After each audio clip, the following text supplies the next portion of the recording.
En ce qui concerne plus particulièrement les introductions en bourse de sociétés, il est vrai que moi j'ai procédé directement ou indirectement à une bonne dizaine d'introductions en bourse à l'époque sur le marché libre donc d'Euronext dans les années 2008-2009, c'est-à-dire en plein début de la crise affreuse que nous avons traversée. Il s'agissait plutôt de start-up à vrai dire, donc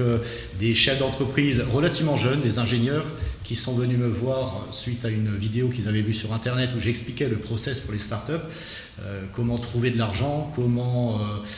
faire rentrer des investisseurs dans les meilleures conditions possibles, à la fois pour les investisseurs mais également et surtout pour le chef d'entreprise, les problématiques de dilution, etc., de gouvernance.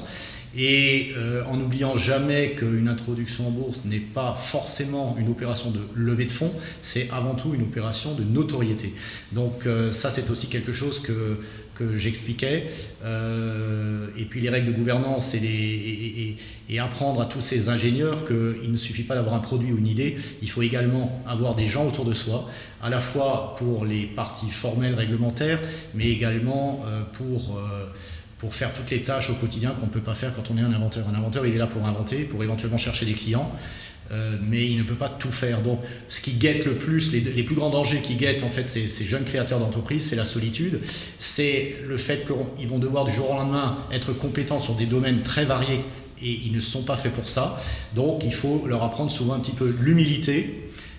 C'est souvent des gens qui ont un ego assez surdimensionné puisqu'ils ont une idée brillante, ils sont convaincus que c'est les meilleurs au monde, c'est les seuls, c'est les premiers. C'est parfois vrai, je dois le reconnaître, mais ils doivent aussi comprendre que si des investisseurs leur font confiance et qu'ils leur mettent des fonds à disposition dans leur société, eh ben, ils ont aussi un devoir envers ces investisseurs de transparence, d'information et je dirais presque de succès, sachant que l'échec fait partie de la vie aussi des affaires. Il faut aussi accepter quand on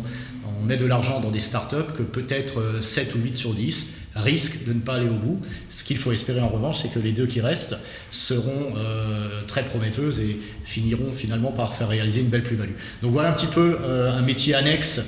qui n'a rien à voir avec l'expertise comptable directement et le commissariat aux comptes tel qu'on le pratique à Mulhouse.